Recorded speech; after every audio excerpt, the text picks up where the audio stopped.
Hi, my name's Lindy Cowling. Welcome to my channel. My website is www.lindycowling.co.uk. My email is info@lindycowling.co.uk. Apologies for the wet hair. I literally just got out the shower and I was not going to do any recording this week, but I just had this really strong impetus to be sharing something today, so I am on camera in the only moment I've got. So the title of this video is A Love That Spans Across Time. Sounds like a beautiful book, doesn't it? Or a novel or a film. A love that spans across time. So, a love that spans across time.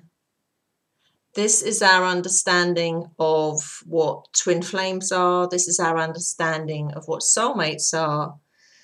This is our understanding of what soul family is. This video is being brought about because a friend of mine, I catch up and watch a series that first aired about 3 years ago called Outlander. Now, I had never seen it or heard of it. So as I have a birthday coming up on the 23rd of July, I treated myself to this, and actually I'm going to hold it up in front of you here. There it is, Outlander.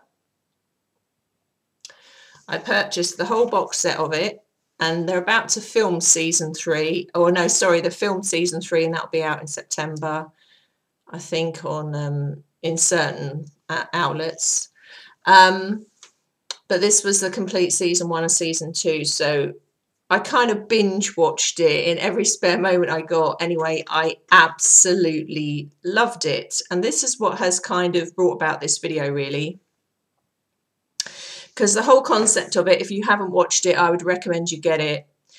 If you're interested in anything to do with the soul or time travel, anything like that, it covers all of that. It's basically a woman from the 1940s. Goes back through time by going in an ancient stone circle and ends up meeting the love of her life, who is not her husband from the 1940s, a Scotsman called Jamie. So I'm not going to spoil it more than that, except to say that there are connections between her husband in the 1940s and a very dark character back in the 1700s in Scotland called Black Jack. Now, I love this. I think it's been written to a fantastic standard. I think the concept is something that I have seen, witnessed, experienced elements of, but also seen it in many other clients over the years. It's also entangled up with belief systems. I'm going to go into all that in a minute, but I've actually seen some of these aspects, which really is why it resonates with me so much. The acting is absolutely super. All the acting is absolutely outstanding, and there are some amazing harrowing scenes in there as well. It's quite realistic, but basically it's a love story, but it's more than a love story in a way, but it's a love story through many aspects of times and how it's all interwoven. So they're all great at acting, and they're drop dead gorgeous, which also helps. So anyway, I'd highly recommend it. There we are, giving it a shout out again. If you haven't seen Outlander, that's one of the best things I've seen in years. And I'm an avid fan, quite overnight really. I've only seen it in the last week. So that has brought about this video today, a love that spans through time, or through all time, our understanding of time, which of course I'm talking about all timelines, all in the moment of now, but coexisting.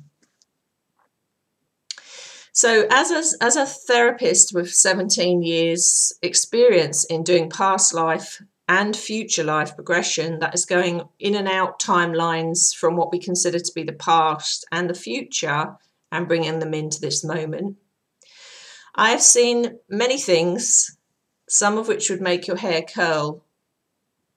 Now, the reason I'm going to explain it this way is so that you do not think it's coming just from a belief system from me. over those years, I've seen lots of things. And when I first started doing past life regression, I started seeing people morph in front of me on the couch to other personas from other lives or timelines they had lived or are living or were in, had been in before, shall we say. I'm trying to use simple language. Now, when I first started seeing this, it used to frighten me because I was trained in hypnotherapy and nobody told me I'd start seeing this. Now, I didn't realize at that point that I was a medium. It was in the family, and I didn't realize that I had those abilities as well back then. And I thought, what the hell is going on here? Why am I seeing people morph before they've even told me who they are and what they are? And I'm already seeing it.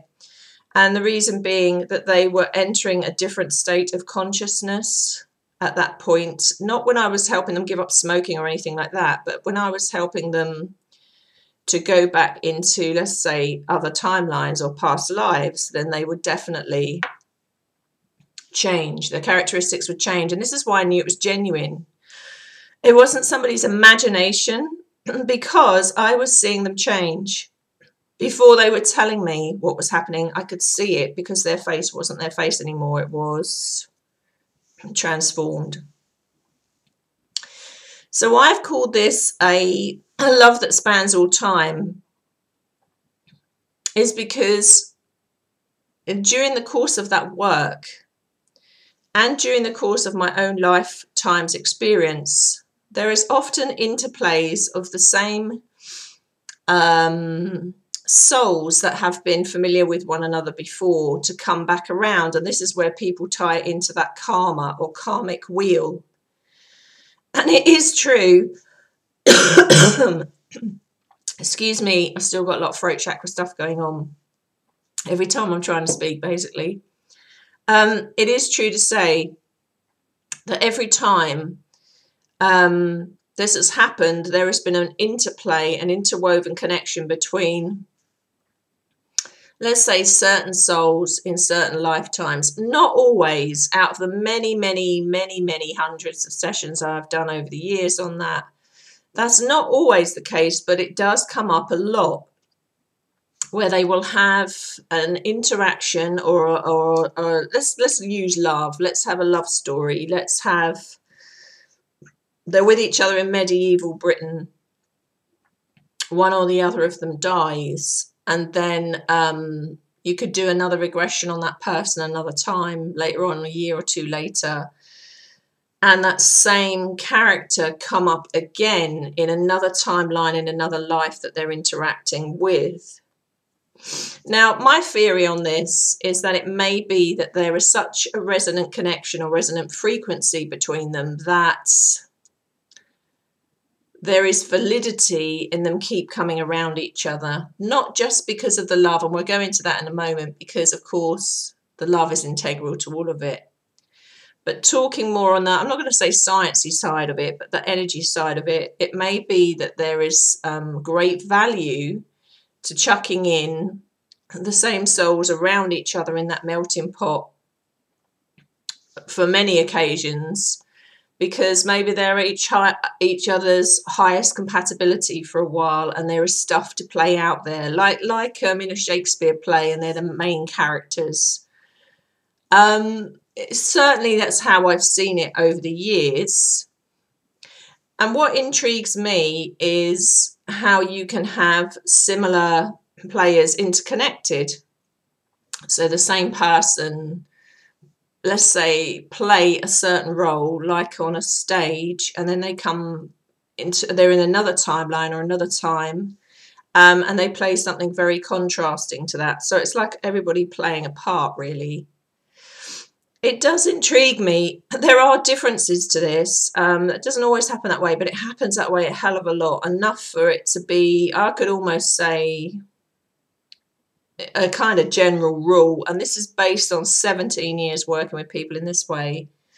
Also, in my own personal life, people I've connected with, I have definitely had history with, apart from my ex-husband.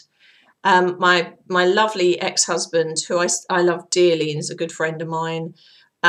He and I had no known previous soul history. He's something very different, and I feel it had to be that way so that I could have a balanced, calm, non-triggered, I mean, there was not even a crossword between us, non-triggered time of it, probably to prepare me for everything. Well, I had a lot of stuff with soul connections before that and a hell of a lot after. So that was my period of calm and bringing children into the world. Either side of that, very painful soul connections, which were all dramatic and triggering and very polarized, all for different reasons. And of course, all involved love. So there's an important point to make here. As human beings, an integral part of our experience really is love in all its forms and expressions. And of course, when we get to our let's say, highest in emotional terms form of expression and consciousness, of course, it comes back to love. The nearest word we have to explain a, let's call it bliss, state of consciousness, we have to use the language we have and the understanding we have. So the nearest you could get to that is really love. There's joy mixed in there. They're very similar frequency, but it's love, because there's no other way we can describe it. But of course, we know love comes in many forms. So it has its purity, its highest, let's call it its highest form of that we can articulate.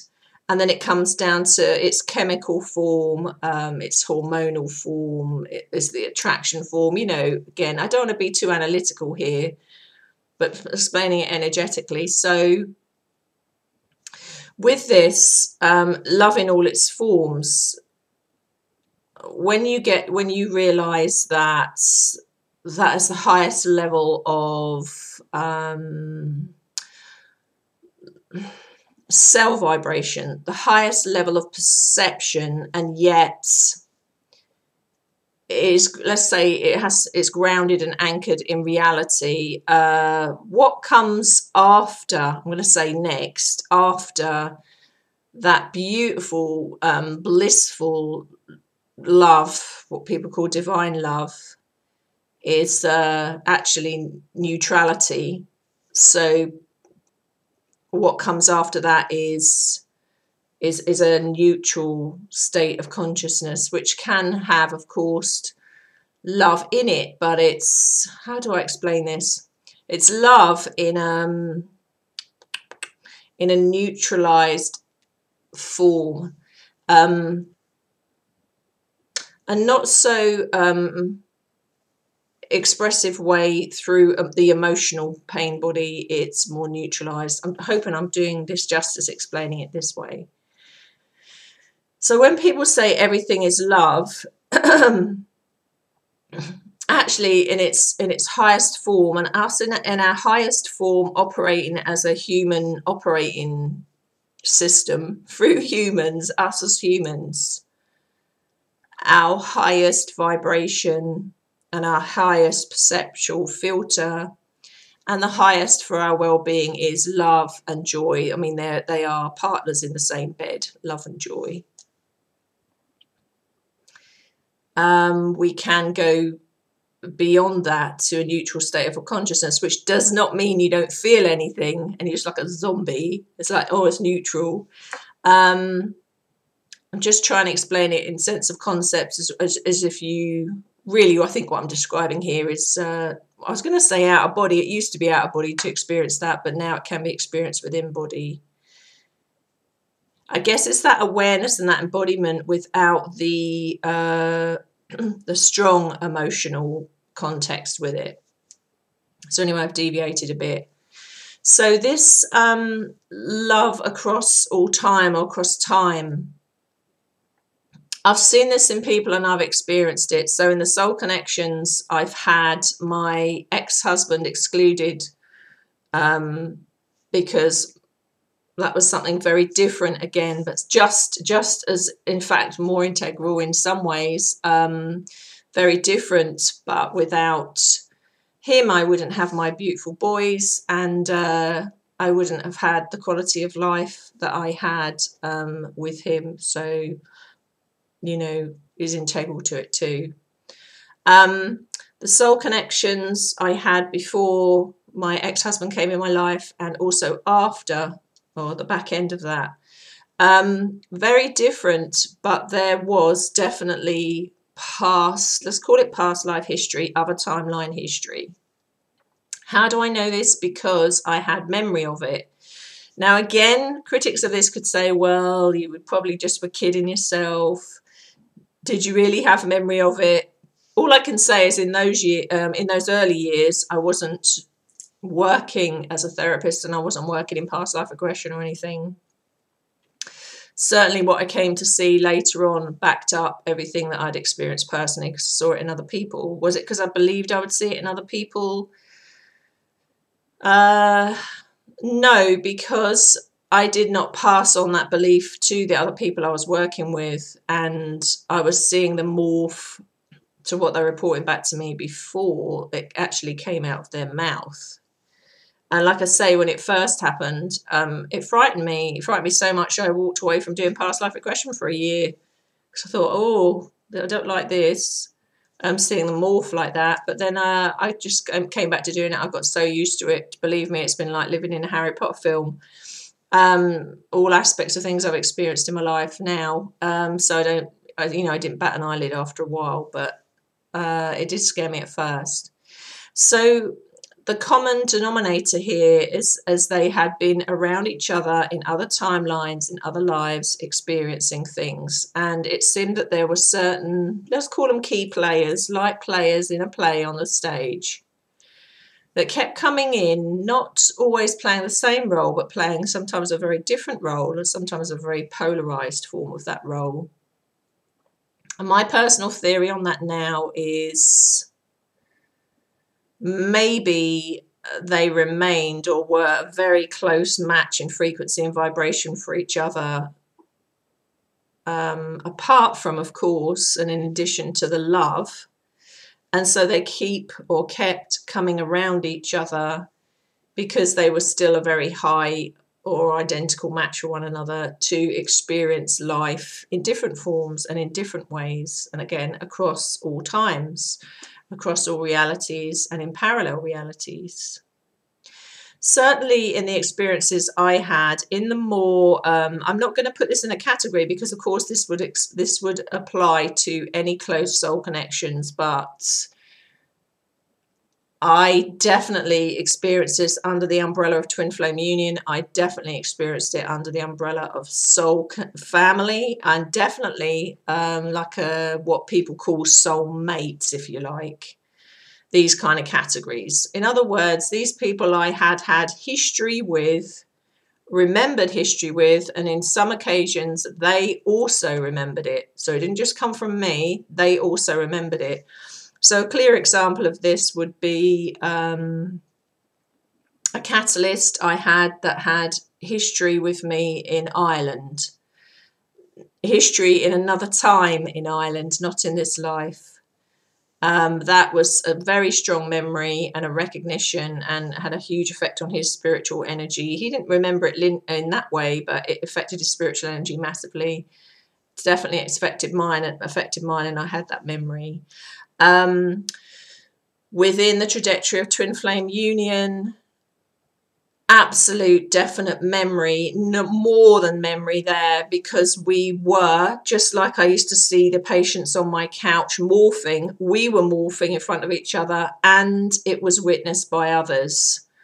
Either when I was independently talking about it, they would say, oh my God, you've morphed into a Native American Indian girl, or oh my God, you've morphed into someone completely, your face looks completely different. It was in front of others as well. It wasn't just us kidding ourselves. Also, we had, when this was very strong, had the characteristics that we had in the other times. So we had a thing about each other's hands because it was something to do with our Native American Indian life. where we would just kept staring at one another's hands all the time in this life. It's hard for me to explain. It was like the hands were the most beautiful thing we'd ever seen, and then the memories come with we would had some kind of hand, I don't know what to call it, ceremony where our hands were bound. I think people call it hand fasting. I don't know what to call it, because all I know is we had a fascination with one another's hands, and it was important. In our Boston life, which was very strong, that's come up repeatedly, and I've integrated that masculine part of that life now. Again, our characteristics were totally different. The whole feeling of the energy was totally different when we morph into that, and depending on what we were talking about, we would keep morphing very strongly to that. I think we got up to about the realization on about 6. I've said this before on camera. Before we came away from each other, different things intervened, and we were away from each other then. So I think we got up to about 6 different memories of being connected before, throughout time and throughout different timelines. Now, of course, this is a beautiful thing. And for you, it may be that way, and you may have memory, or you may not. Some people don't have linear, let's say, conventional memory of it, so you may or you may not. It is absolutely beautiful, but it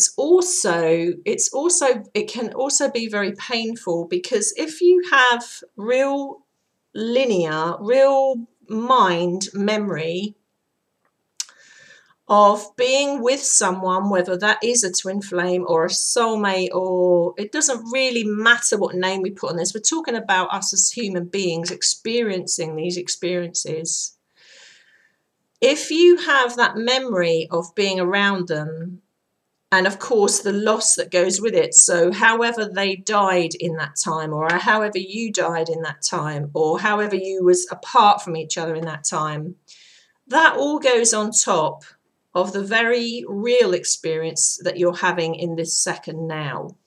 So when I went through that process, not only did that bring up absolute terror for me and for him, because you have aspects of the memories of that, and how awful, how heartbreaking it's going to be wrenched apart again if it happens. And so that's part of the being terrified of one another and jumping back and, oh God, I can't do this again, apart from everything else being triggered.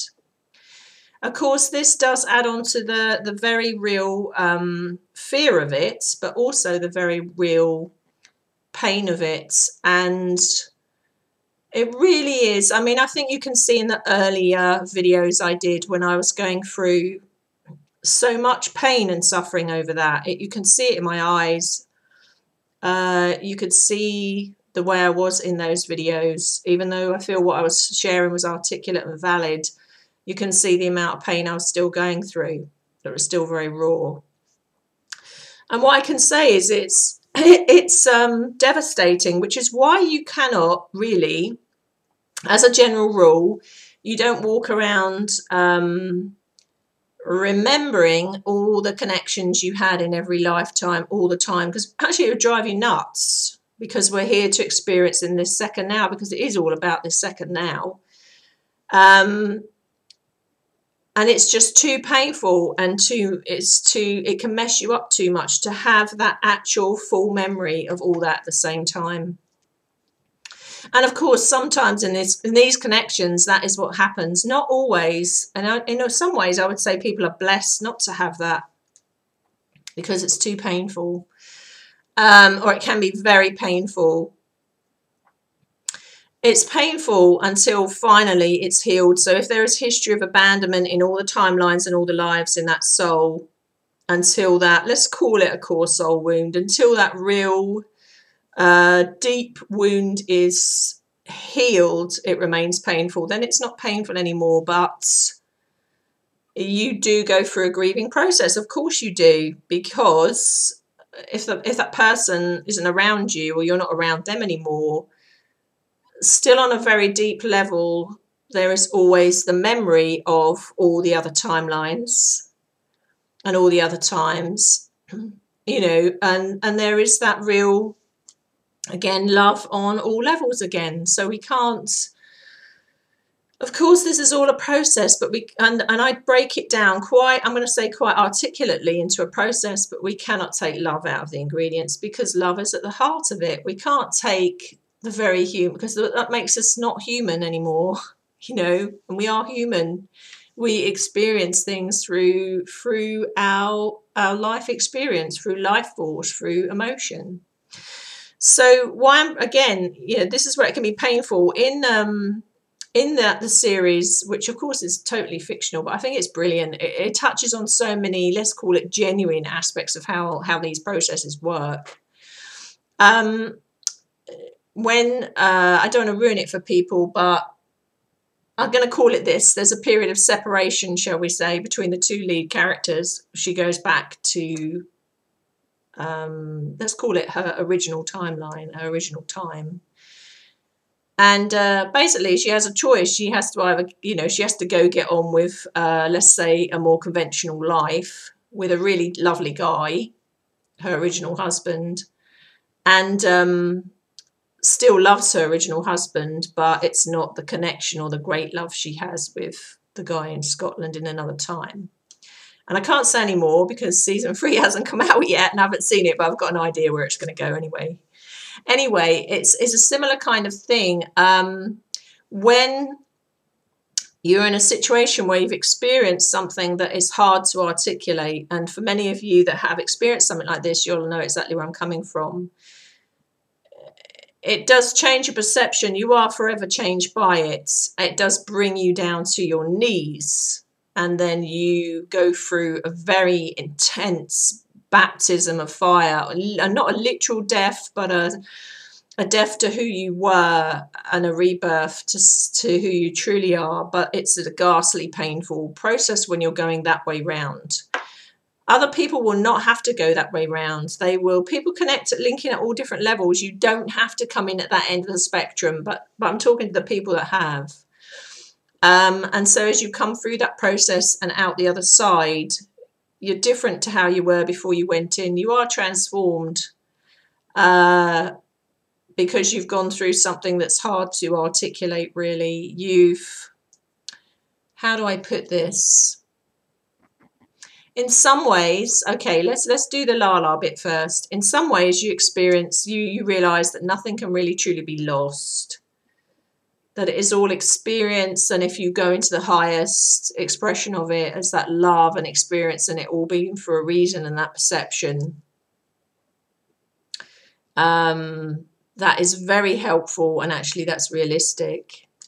But let's do the non-la-la look at it. Let's do the very human reality part of it. You've had the biggest shock to your system, which is why I brought a video called Soul Shock, where you have remembered many of the other lives with a main connection, soulmate, twin flame, catalyst, whatever it is. You may have morphed to some of those and took some of those on.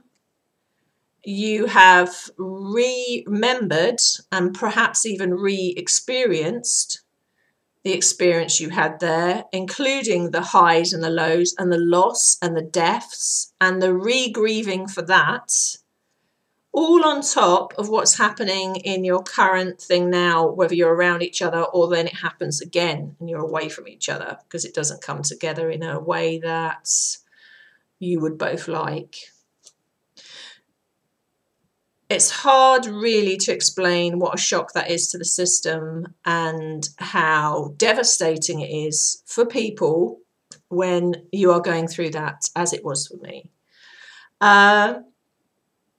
So as beautiful as it is on all levels and absolutely amazing and magical and propels you on a fast track into your heart, it is also shocking, devastating, takes you into places that you never thought you would go. I think I went so far 3 dark nights of the soul through that process. The first one I thought I'd never come out of again. The second one I thought, Oh, am I going to come out of this one?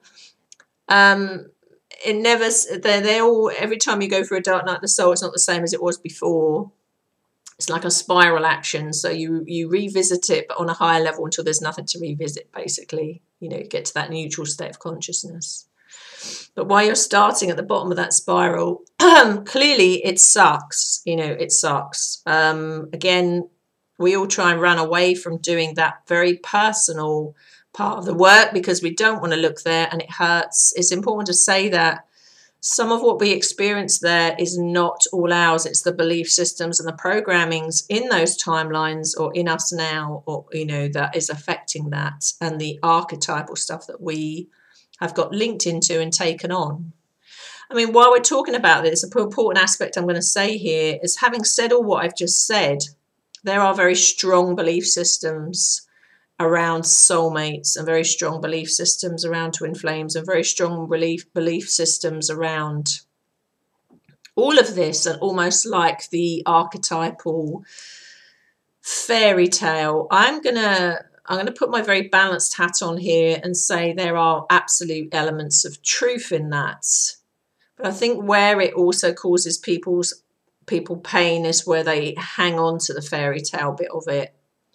And I'm not saying there can't be a fairy tale ending, because in some cases there totally is. I think what we have to be careful of is always attributing that to it. Okay, there'll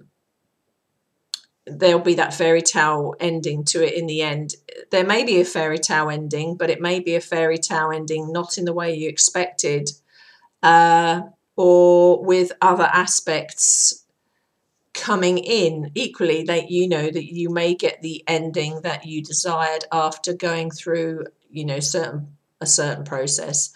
I think we have to be really careful of, it's a balance here. It is balance. I've said this many times before. In an ideal world, wouldn't it be lovely? I mean, and I, you know, I want that for everyone too, where you connect with the primary connection and then you end up around your primary connection. Sometimes that does happen. People do a lifetime or many lifetimes, you know, love that goes through all time. And again, another way of looking at this is you are a love that goes through all time. Regardless of your connections, you are also all of these things. And when you connect with people on these levels, let's say they are always part of your heart. Just like when we love somebody and they pass over to the other side, they're never forgotten. They're always part of you and they're always part of your heart. So in an ideal world, let's say, it would be lovely to see everybody end up with these connections in the way that everybody wants. But we have to be realistic here and say a lot of the time it doesn't happen because of a multitude of reasons, but a lot of it is to do with that learning and growth, and also that there are always opportunities with others. If life has taught me anything, there has been a lot of love in my life and an awful lot of loss and suffering. And what I would say is each person that I have loved in my life has been very different to the other, but not less than, and not less valuable than. Very different. I can't put, you know, I can't emphasize that enough. What I would say is that there is no limitations to love. When a mother has children, when she has her first child, she can't imagine loving anybody as much as that child ever. And then she might have another child and then it happens all over again. And she thinks, God, I did not know I had the capacity to keep loving this way to more than one. This is just a classic example here. You can love more than one person at the same time in very different ways. Does it make one less than the other? It makes them different to the other. It's not a competition.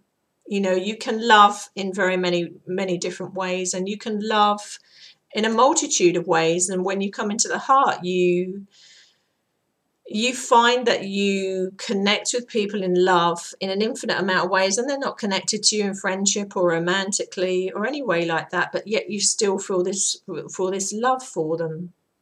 So I don't want to define love and break it down into an analytical thing. Yeah, it's all part of our growth and our process, but we cannot take away the human element of it. Otherwise, we take away being human. What would we be without experiencing life playing through us the way it does and the experiences we have? When I look back over my life up to now, you know, I look back, actually, sometimes I look back, I think I don't know how I'm still here, quite frankly, because it has been a bumpy one. It's been a bumpy one from the off. What I would say is I'm so grateful to have had the opportunity to have loved the people that I have loved. And you can see me tearing up here because that is truly from the heart. Oh dear, look at that. Truly from the heart. And I hope it's the same for you as well. Even our most polarized experiences have, well, I was going to say, not only have value, sometimes they have more value than the more balanced ones. The polarized ones are where we stretch and grow. So we have infinite opportunities in life, not only to love, but to be our human highest expression, which is love. There is, again, I mean, I've brought this out in a previous video. It is our highest expression of bliss, really, that beautiful love. Like, we have to call it what it is. We don't have any other word for it. And at the same time, you know, experiencing it with other people. It's not just other people. It can be life in general, and it can be our pets. You know, it can be animals. It can come out in an infinite amount of ways, but there's no limitations to it. You know, a lady that has a cat and then she goes and gets another 2 cats, she doesn't you know, it doesn't mean she doesn't love the other 2 cats, for example, and loves the first one more. It's amazing, you know, the more that you love and experience the love, the more that you realize it's infinite, you know, and you can share that with multiple people, and one doesn't mean less than another. I say multiple people over lifetime. It's just differences in that. So I don't want to waffle too much here. I've gone off on a tangent. Again, what I will say is love across time, love that spans time.